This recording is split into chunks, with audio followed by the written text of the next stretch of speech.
pray with me?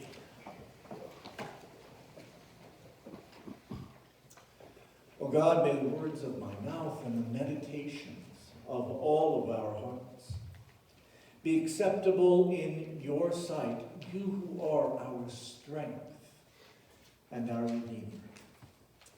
Amen.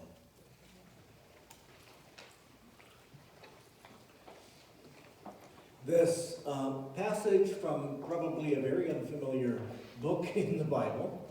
Not often do we turn to Haggai for solace or information. It's not one of the books of the Bible that we look to as much. But in this little piece, talks of the people of Israel who have returned to Israel. And they're facing a tough time because there was a former glory, but it is no longer the case. They are a remnant, a small portion of what they used to be. It's kind of like what is true in many churches today, isn't it? That the former glory was before, and the people that are there are a smaller remnant than what we were once used to. And God says to them, you who remember that former glory, don't fear. And then promises to them that God is going to shake the heavens and the earth again. Now, I think that there are ways in which we experience heaven and earth being shaken. Sometimes it's personal when we experience something, when we find something out, or when life just brings us to that place. I remember meeting with a couple when I was up in the church in New York. It was Bill and Hazel. And Bill and Hazel were tiny little old kind of shriveled couple, but the glow inside them of their love for each other and for God and their community was powerful. And I went to their home because they asked me to stop over, and they were talking about, of all things, giving to the church. And they were, with tears in their eyes, telling me that all their life they had been taught to give 10%. And they did. Now, Bill and Hazel, I knew their history. I knew who they were. They never had a whole lot of money to throw around. They always scraped by. They had quite a few children, and they cared for them and brought them up, and they were successful people. But they never had a whole lot. But they had reached this point where they were no longer working. They were living on a fixed income, and they could barely pay for what life brought to them, let alone give 10% to the church. And they wanted to talk to me about that. They said, Paul, what can we do? What can we possibly do? Their world was shaken because that part of their faithfulness with God was ending. Now we talked about different possibilities and such, and understanding, and that God would understand and such. And then I brought something up, just thinking, okay, well, here's an option. And I said, in your will, you could leave 10% to the church or to a mission of the church or something. And you can't imagine how their faces lit up because it wasn't over. Somehow all of this shaking was calmed down. They could still remain faithful and make that sacrifice. Yes, their kids would get a little bit less. There wasn't a whole lot to get anyway. But they could continue in that lifestyle that was so important to their faith. Now that's an individual heaven and earth shake. But sometimes our world or our nation or our community experiences a heaven and earth shake. Sometimes it is so cataclysmic that we call it a war. And several times we've called them world wars. And when those heaven and earth shakes occur, people are called on to serve in a sacrificial way. We call them veterans. Kendra talked about the North African battles and such, the campaign there. My mother's oldest brother I never met because he served in World War II and was killed in North Africa. Veterans are people who have signed up and offered themselves in sacrifice. That they're willing to go and to fight and to have battles and risk their very lives so that what they believe is true and right can continue. So that they can battle those things that are keeping us from peace. And that sacrifice is huge because it changes them in a variety of ways, whether they are injured or not, whether they're killed or not, they're still altered from that experience, from the experience of offering ourselves as a sacrifice.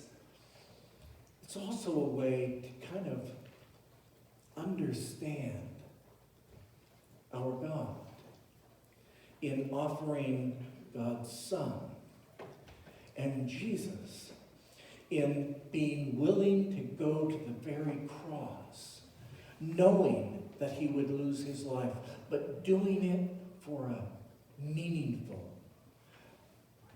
and a forever purpose of bringing salvation to all people. But like with Jesus and God his Father, there's the reality that the one who offers that sacrifice, who offers themselves, is not the only one who has experienced heaven and earth shake.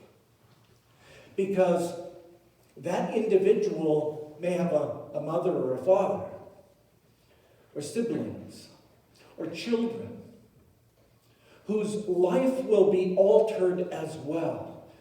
Whether they come back or not, their life has been altered. They are without that loved one for a period of time.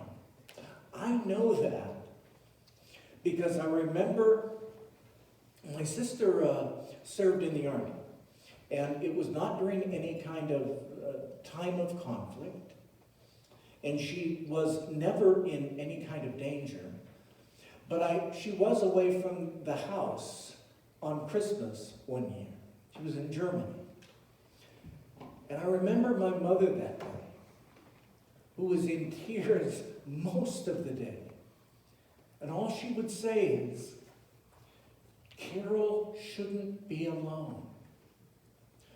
When our children or our spouse, our sibling, our parents serve in that capacity, they're not with us. We are frightened. What kind of condition are they in? Are they alone? They shouldn't be alone. They should be with me.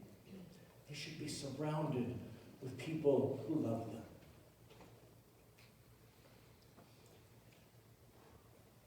veterans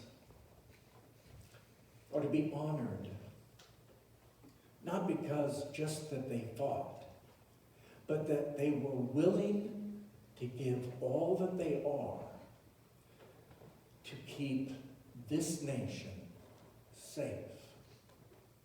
Those earliest veterans are to be honored because they fought and died because they wanted this nation to exist. Throughout history, that's happened over and over again, but they are not the only ones who experienced it. All who loved them, the community from which they came, experienced that heaven and earth shake as well. But we are here on this particular Sunday to honor those veterans. And I know that we have a lot of veterans here. So I would ask if anyone who is a veteran of a service, and that doesn't mean you had to be a veteran of a foreign war, but that you are a veteran, I would ask them to please stand up.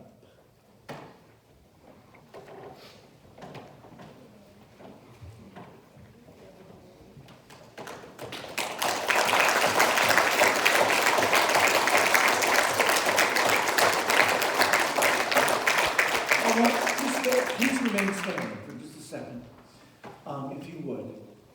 And if anyone has, I would like another group to stand up. If you have either a mother, father, a brother, sister, or a child who has been in the service, please rise.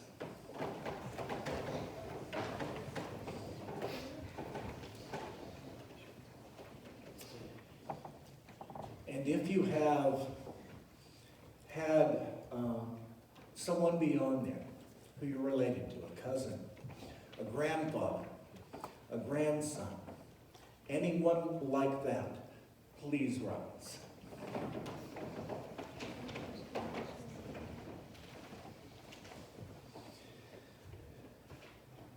If there's ever been someone that you loved, and maybe they loved you, who served in our armed forces, please stand.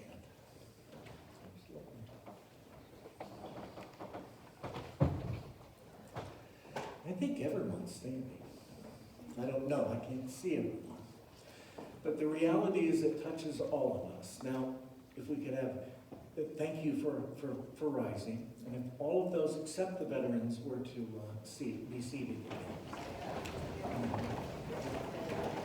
We know a piece of the loss and the fear that you experience, but it is unique only to you.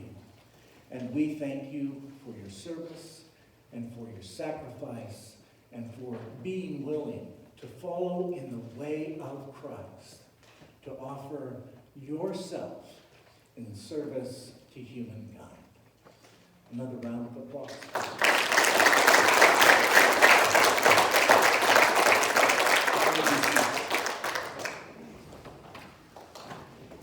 And would you pray with me? Beloved God, sometimes our worlds are shaken. And sometimes it's just our world. But sometimes it's the world around us. Sometimes even what seems like the whole world. And in those times, people have offered themselves to stand against that shaking, both in heaven and on earth. We thank you for the courage that it took for them to do that. And we ask you to give us insight so that we can continue to be a healing community, a healing church, a healing state, a healing nation to all of those who have the scars left from their service.